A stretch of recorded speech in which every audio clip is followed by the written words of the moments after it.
Hello guys, 7.1 का question number 8 लेते हैं जो कि बहुत बहुत ज्यादा इंपॉर्टेंट है। तो क्वेश्चन नंबर 8 है क्या, आपके पास डायग्राम ये दे रखा है और आपसे कहा है कि इसके अंदर एक ट्रायंगल है, दो ट्रायंगल बने वैसे तो एक ट्रायंगल है एबीसी। अब एबीसी उसने कहा है कि राइट एंगल ट्रायंगल है, मतलब इसमें एक एंगल 90 डिग्री होगा और 90 डिग्री की उसने पोजीशन दे रखी कि सी पे 90 डिग्री है।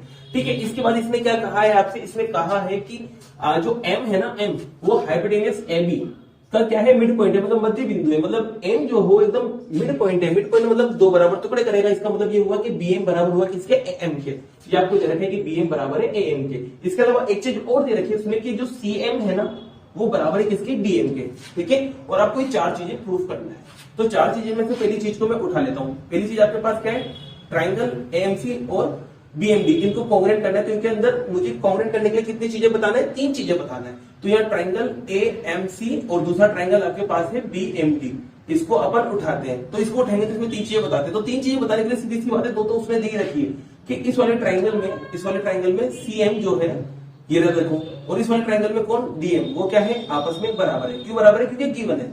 और इस वाले ट्राइंगल में फिर से बात करेंगे तो इस वाले ट्राइंगल में एएम और इस वाले ट्राइंगल में देखो बीएम, ये फिर से बराबर है आपके। तो यहाँ लिख देंगे एएम बराबर है बीएम के। ये क्यों बराबर हुए दोनों के दोनों, क्योंकि ये गिवन थे। ठीक है, दो चीजें बराबर आ चुकी है। अब ये ट्रायंगल देखो एएमसी, तो ये रहा आपके पास, ये रहा एएमसी इधर वाला, और बीएमडी आपके पास ये रहा। तो ये दोनों ट्रायंगल थे। अब दो चीजें इसकी बराबर आ गई, मतलब ये वाला पार्ट इसके बराबर था और ये वाला पार्ट इसके बराबर था। दो चीजें बराबर आ गई, वो मैंने लिख दी। तीसरी चीज देखो क्या है दोनों में, तो सीधा सा बात है कि दो लाइन एक दूसरे को कट करेगी तो ये दोनों एंगल बराबर हो गया। हमने सामने वाले वर्टिकली अपोजिट एंगल शीर्षाभिमुख कोण कहलाते हैं।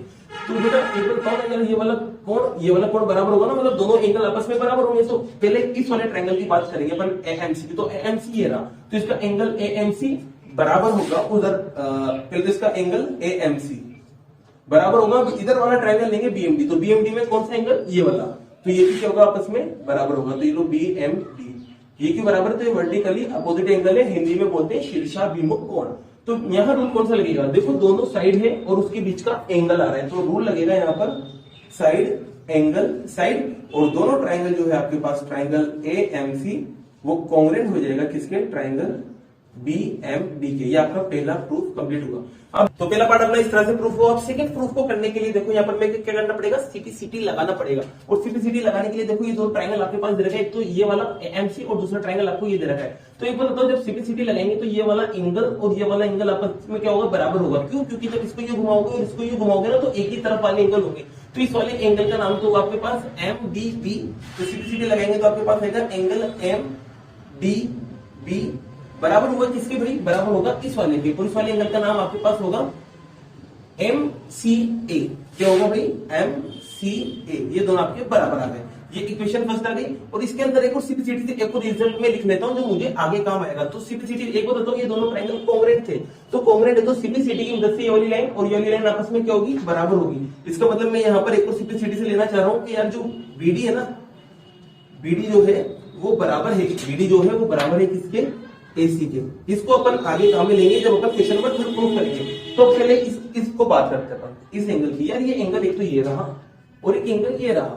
एक बार बताओ, जब दो लाइन एक दूसरे को कट करती है और उसको एक ट्रांसवर्सल कट करती है तो ये वाले एंगल बराबर आते हैं। कंडीशन क्या होती है कि दोनों लाइन पैरेलल होना चाहिए, लेकिन ये एंगल पहले से ही बराबर आ गया। इसका मतलब ये हुआ कन्वर्स लगेगा यहाँ पर, और कन्वर्स से कहूंगा कि यार ये दोनों जो लाइन है वो किसी होगी, पैरेलल होगी। तो इसकी मदद से मैं कह सकता हूं कि by converse of alternate interior angle, alternate ये जेड शेप में जो है उनको अल्टरनेट इंटीरियर एंगल बोलते हैं। तो इसका उल्टा पल लगा रहे हैं यहाँ पर। तो अल्टरनेट इंटीरियर एंगल के कन्वर्स से ये जो लाइन है वो इसकी क्या होगी, पैरेलल होगी। और इस लाइन का नाम यहाँ था डीबी और इसमें यहाँ था एसी। तो मैं कह सकता हूँ कि यार जो डीबी है ना वो पैरेलल है किसके, एसी के। चलो बहुत अच्छी बात है, ये पैरेलल आ गया। अब अपना सेकंड पार्ट आने वाला है 2 मिनट में। कैसे आएगा देखो, सीधी सी बात है यार, जब दो लाइन एक दूसरे पैरेलल होती है और उसको फिर से एक लाइन कट करती है तो अंदर की तरफ जो एंगल बनते हैं जिन्हें बोलते हैं को इंटीरियर एंगल, इनको प्लस करने पर किसके बराबर आता है, 180 के बराबर आता है। तो देखो एक बार बताओ, ये वाला एंगल, क्योंकि दोनों लाइन पैरेलल थी, ये वाला एंगल और ये वाला एंगल, इन दोनों को जब मैं प्लस करूंगा तो इन दोनों को प्लस करने पर किसके बराबर आने वाला है, 180 के बराबर। तो इस एंगल का तो नाम है डीबीसी। तो सेकंड पार्ट करने जा रहे हैं अपन। तो ये लिखेंगे डीबीसी। और इस वाले एंगल पे अपन को पता है कि सी पे कितना बन रहा था, 90। तो यहाँ लिखेंगे अपन 90 और दोनों को प्लस करेंगे तो किसके बराबर आएगा, 180। इसको बोलते हैं अपन को इंटीरियर एंगल, जिसे हिंदी में बोलते हैं आसन कोण। एक बात बताऊं, मुझे 90 उधर ले जाऊंगा जब मैं, तो 90 उधर जाएगा तो किसको हो जाएगा भाई, 90 उधर जाएगा तो किसको हो जाएगा, माइनस का। जब ये माइनस होएगा तो 180 में से 90 जाएगा तो 90 ही बचेगा। तो आपका सेकंड प्रूफ भी हो गया कि आपको डीबीसी पे 90 लाना था, तो डीबीसी आपका एक प्रूफ हुआ। बात करते हैं कौन से पार्ट की, थर्ड पार्ट की। किसकी बात करेंगे, थर्ड पार्ट की। तो देखो थर्ड पार्ट आपके पास है क्या, तो थर्ड पार्ट आपके पास देखते, तो थर्ड पार्ट में आपके पास दो ट्रायंगल को कोऑर्डिनेट करना है। तो पहले इन दोनों ट्रायंगल को पकड़ते हैं अपन। एक ट्रायंगल का नाम है डीबीसी और दूसरा वाले ट्रायंगल का नाम है एसीबी। इनको प्रूव करना है कि ये क्या आ जाए, कोऑर्डिनेट आ जाए। तो इसमें तीन पार्ट बराबर लाने, तो सीधी सी बात है, डीबीसी ये रहा और एसीबी ये रहा। तो दोनों में देखो ये जो बीसी है वो दोनों में कॉमन आ रहा है, नहीं आ रहा है। तो बीसी इसके अंदर भी आ रहा है और बीसी इसके अंदर भी आ रहा है। देखना दोनों ट्रायंगल को जब उसके अंदर रखोगे तो आपको दोनों में सेम दिखेगा, और जब दोनों में सेम आता है तो उसको बोलते हैं कॉमन साइड, जिसे बोलते हैं उभयनिष्ठ भुजा। एक एक पार्ट तो बराबर आ गया। एक और आगे की अगर अपन बात करें, तो आगे की जब अपन बात करेंगे तो यहाँ पर देखो ये जो मैंने कहा था ना कि काम में लूंगा, तो अब इसको देखो काम में लेता हूं। तो एक बार बताना, ये बीबी जो है वो इस ट्रायंगल में आ रही है और एसी जो है वो उस वाले ट्रायंगल में आ रही है। ये देखो एक और चीज बराबर आ रही है। ये कहां से आया, इक्वेशन सेकंड से, मतलब समीकरण दो से ये दूसरी चीज आपकी क्या आ चुकी है, बराबर आ चुकी है। तीसरी चीज की अपन बात करें तो तीसरी चीज अभी अपने प्रूफ क्या क्या लिए, जो डीबीसी है वो कितना था, डीबीसी कितना था 90, और अपन को दे रखा था पहले से कि एसीबी भी क्या है 90, ये अपन को दे रखा था, तो ये अपन ने प्रूफ किया था। तो दोनों के दोनों क्या है, दोनों के दोनों क्या है 90 डिग्री है। तो ईच एंगल 90 डिग्री, मतलब प्रत्येक कोण 90 डिग्री। और यहाँ पर जब रूल लगाएंगे तो देखो एक ये वाली साइड ली, एक ये वाली साइड ली और दोनों के बीच का एंगल लिया, तो दोनों साइड के बीच का एंगल आता है तो साइड एंगल साइड लगेगा। और आपकी जो ट्रायंगल है, ट्रायंगल कौन सा, D, triangle D B C, वो कोऑर्डिनेट हो जाएगा भाई किसके, ट्रायंगल ए सी बी के। चलो आपको ये थर्ड वाला पार्ट भी प्रूफ हुआ।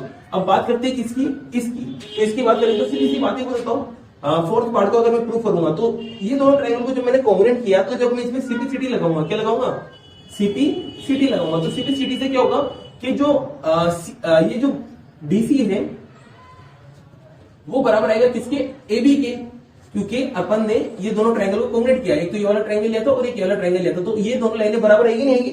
अब आपको पता है कि यार जो एबी है ना, सॉरी जो डीसी है, उसको जब आप यहां से देखो तो डीसी देखो दो टुकड़ों में तोड़ सकता हूं मैं, कि डीएम और सीएम में तोड़ सकता हूं, नहीं तोड़ सकता इसको, तो मैं इसको लिख सकता हूं डीएम प्लस सीएम, और बराबर में क्या लिख सकता हूं, ए बी। अब आपको पता है, क्या पता है कि जो डीएम और सीएम है ना, देखो यहाँ देखो डीएम सीएम क्या आपस में बराबर है, तो मैं डीएम की जगह क्या लिख सकता हूँ यहाँ पर सीएम, क्योंकि मुझे प्रूफ के अंदर सीएम को लाना है तो मुझे डीएम को गायब करना पड़ेगा। यहाँ पर सीएम और यहाँ पर भी सीएम, बराबर में क्या चलेगा, ए बी। तो बताओ कितने सीएम हुए यहाँ पर, आपके यहाँ हो जाएंगे 2 सीएम, और बराबर में क्या आ रहा है, ए बी। और जब मैं सीएम को निकालूंगा तो 2 का जाएगा, डिवाइड में जाएगा, और 2 जब डिवाइड में जाएगा तो 1/2 ए बी बनेगा, नहीं बनेगा, तो आपका अलग क्वेश्चन भी प्रूफ। ओके।